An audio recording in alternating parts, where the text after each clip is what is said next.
ప్రజలే దేవుని సంఘం, ఏర్పరచబడిన వారే యేసుక్రీస్తు దేహం. దేవుని ప్రజలే దేవుని సంఘం, ఏర్పరచబడిన వారే యేసుక్రీస్తు దేహం. సువార్త సేవ జరిగించే జత పనివారం, సాతానును ఓడించే దేవుని సైన్యం. సువార్త సేవ జరిగించే జత పనివారం, సాతానును ఓడించే దేవుని సైన్యం. స్త్రీ అని లేదు, పురుషుడని లేదు, దాసుడని లేదు, స్వతంత్రుడని లేదు. స్త్రీ అని లేదు, పురుషుడని లేదు, దాసుడని లేదు, స్వతంత్రుడని లేదు. క్రీస్తేసునందు మనమంతా ఒక్కటై మనవారి క్షేమముకై పోరాడుదాం. క్రీస్తు యేసునందు మనమంతా ఒక్కటై మనవారి క్షేమముకై పోరాడుదాం. దేవుని ప్రజలే దేవుని సంఘం, ఏర్పరచబడిన వారే యేసుక్రీస్తు దేహం. దేవుని ప్రజలే దేవుని సంఘం, ఏర్పరచబడిన వారే యేసుక్రీస్తు దేహం.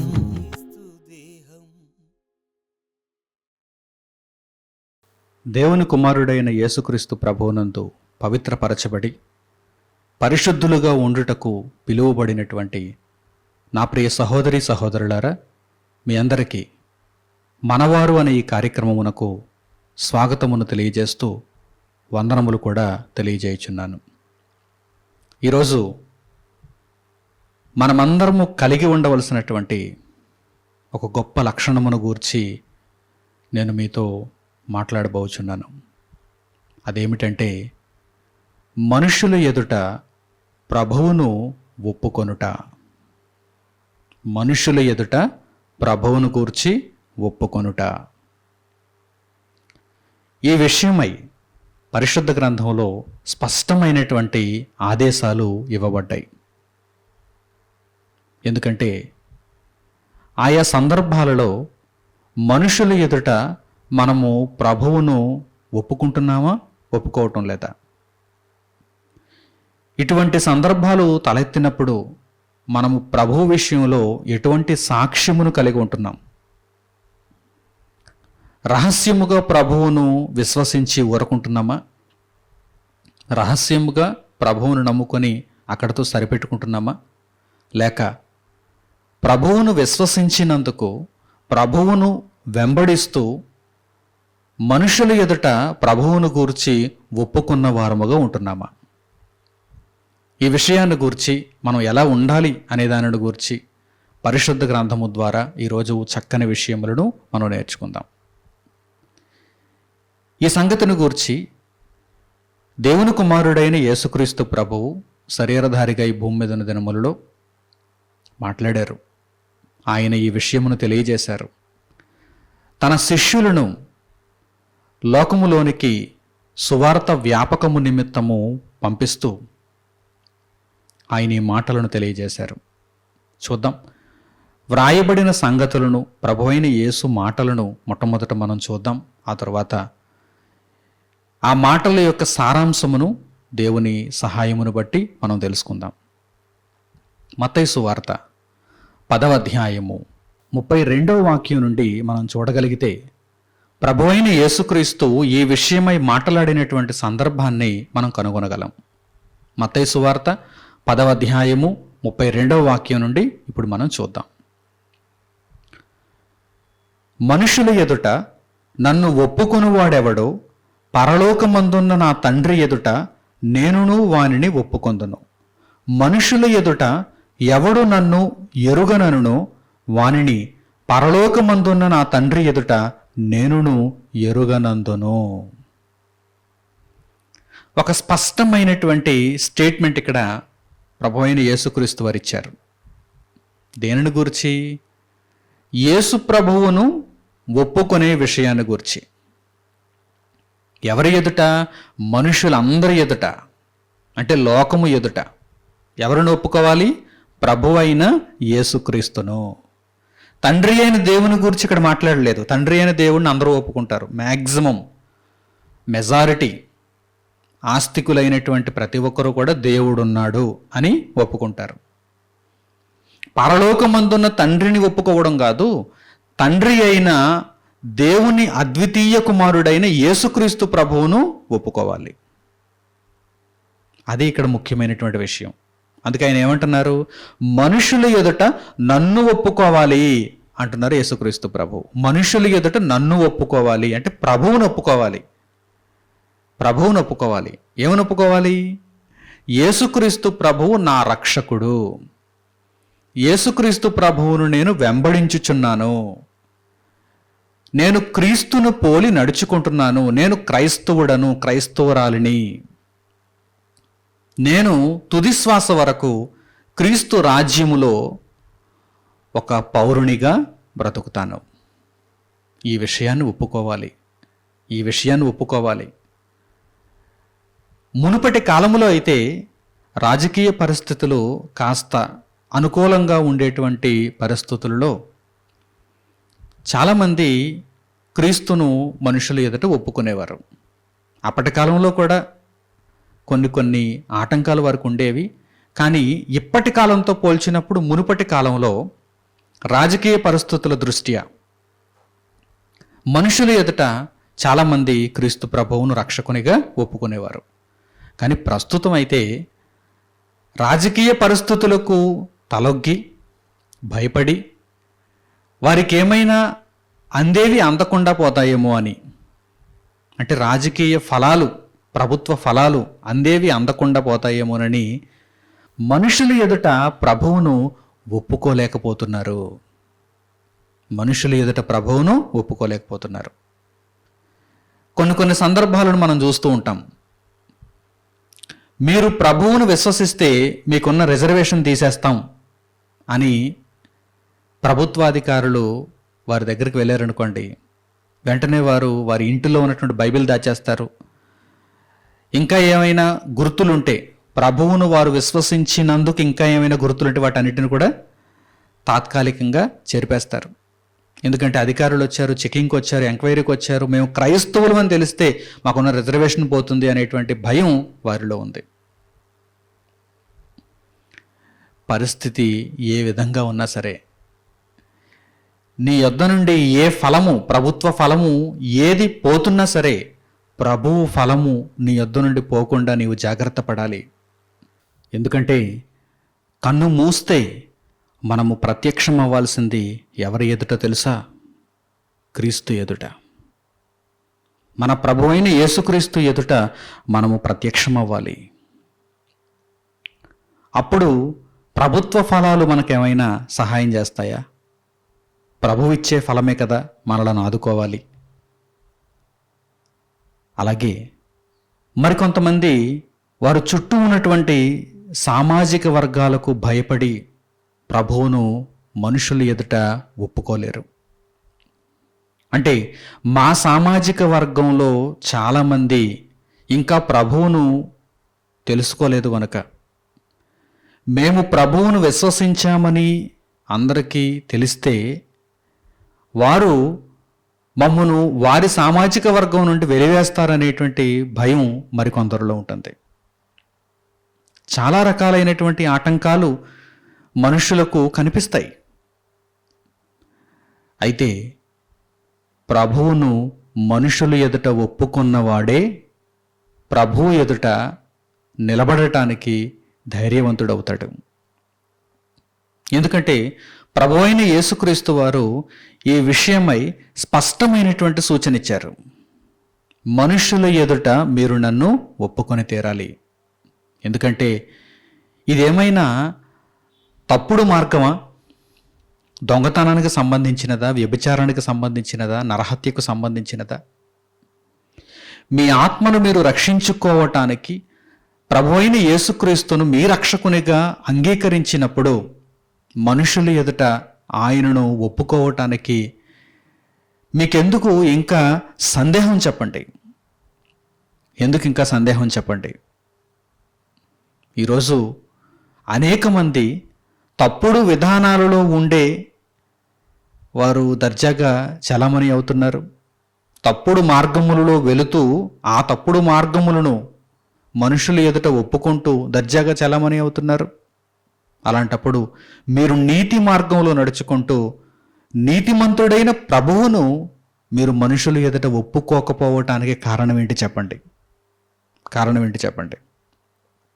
ఒకవేళ లోక సంబంధమైనటువంటి చిన్న చిన్న పరిస్థితులకు మీరు తలదించి మహోన్నతుడైన దేవుని కుమారుడైన యేసుక్రీస్తు ప్రభువును ఎరుగము అని మీరు చెబితే దానికి తగిన పర్యవసానమును కూడా భవిష్యత్తులో ఎదుర్కోవాల్సి ఉంటుంది. ప్రభు ఏమంటున్నారు? ఒకవేళ మనుషుల ఎదుట మీరు నన్ను ఒప్పుకోలేకపోతే నేను కూడా పరలోకమందున్న తండ్రి ఎదుట మిమ్మును ఎరుగనందును అని ఆయన నిస్సందేహంగా తెలియజేశారు. యేసుక్రీస్తును వెంబడించినటువంటి శిష్యులలో ఒకడైనటువంటి పేతురు ప్రభువు అప్పగింపబడినప్పుడు ఆ ప్రభువు వెంట నీవు కూడా తిరిగావు అని కొందరు పేతురును చూచి చెబుతున్నప్పుడు పేతురు కూడా అలాగే ఆయనను ఎరుగనని బొంకాడు. ఆయన ఎవరో నాకు తెలియదు అంటున్నాడు. మనుషులు ఎదుట ఒప్పుకోవటానికి పేతురు కూడా ప్రారంభంలో ఈ విధంగానే వెనకడుగు వేశాడు. అయితే ప్రభువు ముందుగానే తెలియజేశారు, పేతురు నీవు అల్ప విశ్వాసంతో, భయంతో, జంకుతో నన్ను ఎరుగనని ముమ్మారు చెబుతావు, ఆ తర్వాత కోడి కూస్తుంది, నీకదే గుర్తు అని ముందుగానే పేతురుతో ప్రభు ఈ విషయాన్ని తెలియజేశారు. ఆ విషయాన్ని పేతురు జ్ఞాపకం చేసుకున్నప్పుడు ప్రభువు ముందుగా ఈ విషయం నాతో చెప్పారు. ఇదిగో ఇప్పుడు అలాగే జరిగింది. నేను ప్రభువును ఒప్పుకోలేకపోయాను. ఆయనను యూదులు అధికారులు బంధించినప్పుడు నేను ఆయన వెంట తిరిగిన శిష్యుడినని ఒప్పుకోలేకపోయాను అని తరువాత ఆ విషయాన్ని జ్ఞాపకం చేసుకొని సంతాపపడి ఏడ్చినట్టుగా పరిశుద్ధ గ్రంథంలో మనకు కనిపిస్తుంది. అయితే ఆ తర్వాత మాత్రం పేతురు ఇక వెనుదిరిగి చూడలేదు. మరణమునకైనా సిద్ధపడ్డాడు. ప్రభువు నిమిత్తము మరణమునకైనా సిద్ధపడ్డాడు. ప్రభువు కొరకే జీవించాడు. పేతురును చూస్తే ప్రభువు కనిపించేలా పేతురు జీవితం పూర్తిగా ప్రభువులో మమేకమైపోయింది. అలాగే అపోస్తలులందరూ, అలాగే ప్రభువును వెంబడించిన శిష్యులందరూ. నా ప్రియులైన సహోదరి సహోదరులారా, ప్రభువును విశ్వసించాము అంటే మనుషులందరి ఎదుట ప్రభువును ఒప్పుకొని తీరాలి. ప్రభువును రహస్యముగా వెంబడించటానికి ఇప్పుడు అటువంటి కాలంలో మనం లేము. ప్రభువు మన కొరకు ప్రాణం పెట్టి సమాధి చేయబడి తిరిగి లేచి సర్వాధికారమును పొందినటువంటి కాలంలో మనం ఉన్నాం. ప్రభు ఇప్పుడు సర్వాధికారి.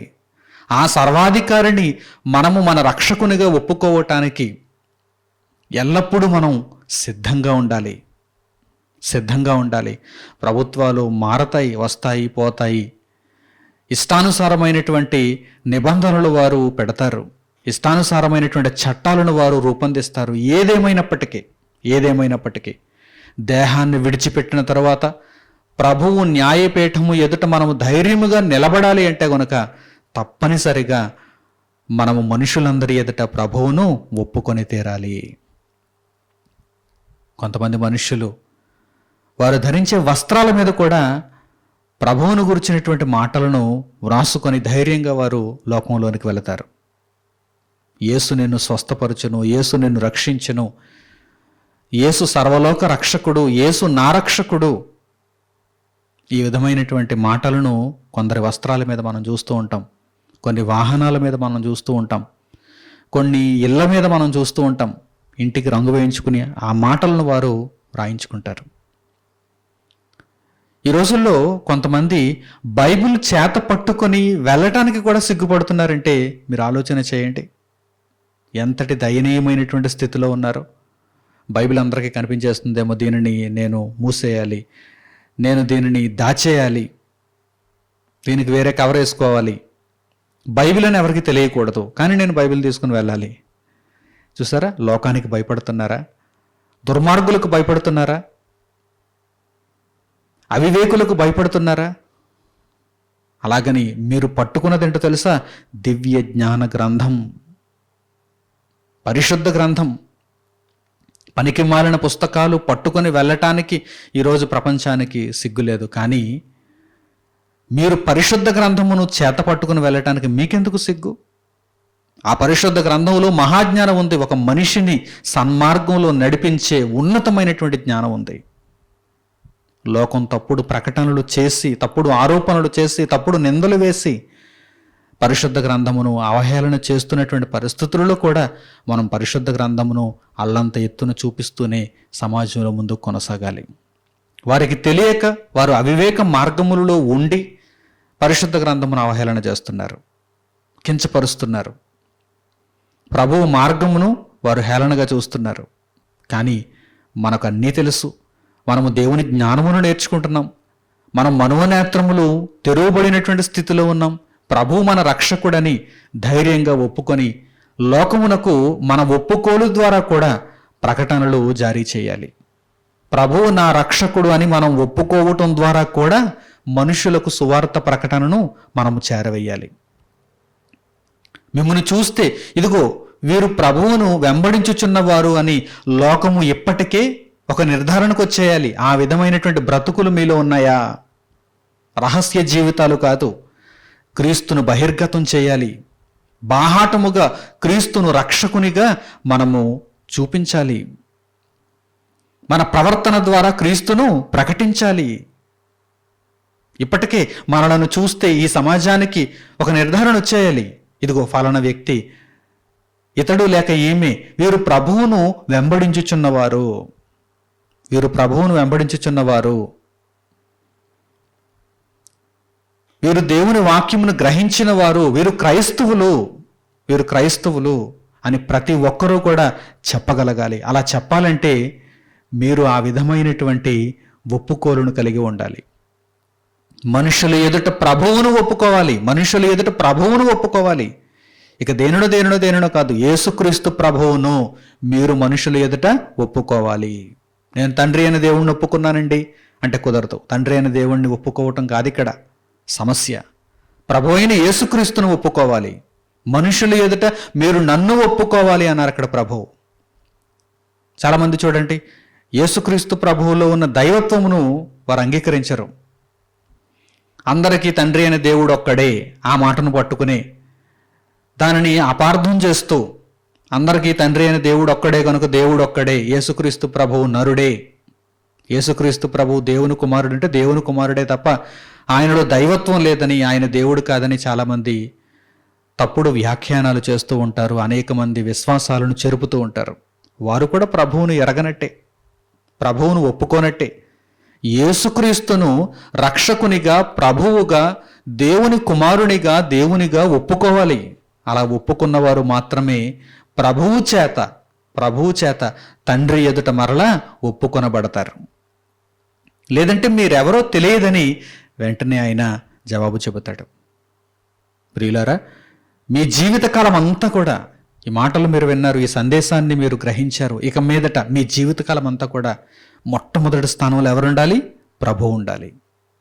ప్రభువు నిమిత్తము దేనినైనా వదులుకోవటానికి, త్యజించటానికి మీరు సిద్ధపడిపోవాలి. కేవలం మాటలు చదువుకోవడం వరకు మాత్రమే కాదు పరిశుద్ధ గ్రంథంలో ఉన్న దేవుని మాటలు. అపొస్తలుడైన పౌలు గారు తనకున్న దానినంతా ప్రభువు నిమిత్తము పెంటతో సమానముగా ఎంచుకున్నారు అని కేవలం మాటలను మాత్రమే చదువుకొని విడిచిపెడుతున్నారా? మనము కూడా ఆ స్థాయిలోనికి రావాలి. ప్రభువు మనకు మొదటి స్థానంలో ఉండాలి. ఆయన నిమిత్తము దేనిని వదులుకోవడానికైనా సరే, ఎవరిని వదులుకోవడానికైనా సరే మనము సిద్ధపడాలి, ముందుండాలి. మనం ప్రభువారం మరణిస్తే ఎవరి తరపున ఉండి మనం మరణించాలి? ప్రభువు తరపున ఉండి, ప్రభువారముగా ఉండి. అప్పుడండి పరలోకమందున్న తండ్రి ఎదుట ప్రభు మనలను ఒప్పుకుంటారు. అలా ఒప్పుకున్నటువంటి క్షణాలలో మనకు కలిగే ఆనందం ఎంత గొప్పగా ఉంటుందో తెలుసా? ఇప్పుడు మీరు ప్రభువుకు ఆనందాన్ని ఇవ్వగలిగితే అప్పుడు మీరు ఆనందాన్ని పొందుతారు.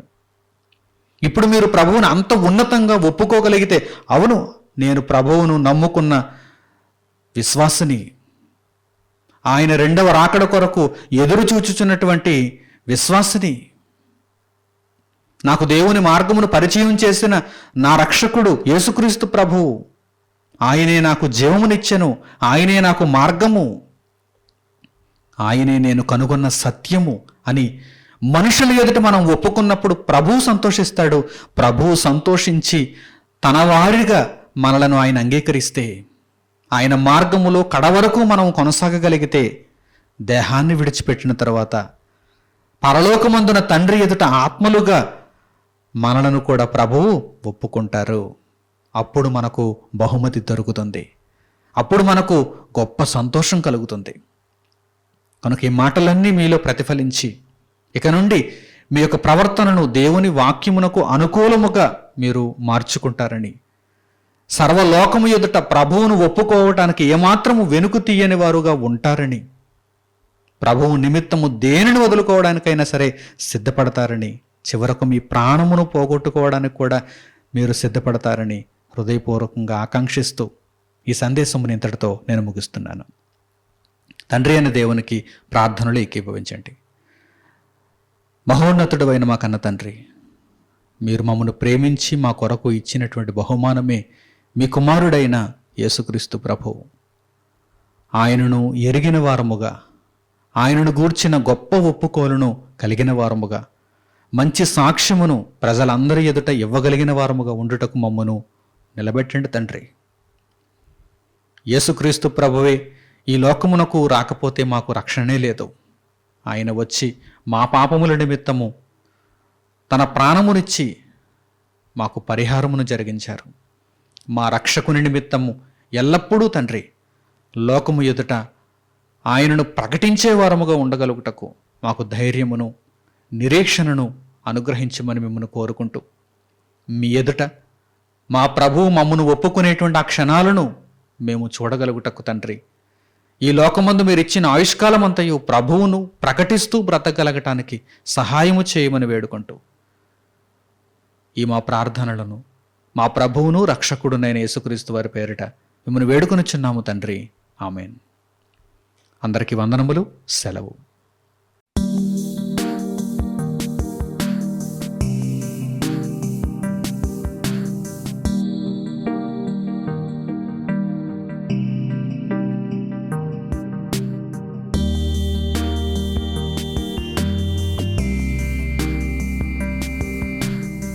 సహోదరులు మణికుమార్ గారు ప్రసంగించిన ఎన్నో ఆత్మ సంబంధమైన సంగతులను ఉచితముగా వీక్షించుటకు మా యూట్యూబ్ ఛానల్స్ ను తప్పక దర్శించండి.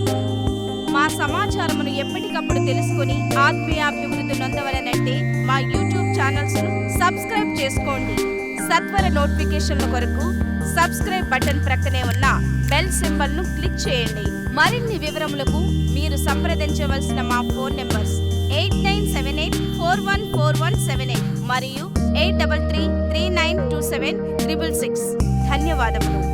ఈ కార్యక్రమమును అనేక మందికి పరిచయం చేయగలరని ఆశిస్తున్నాము. ప్రభువైన యేసుక్రీస్తు పేరిట మీకు శుభములు.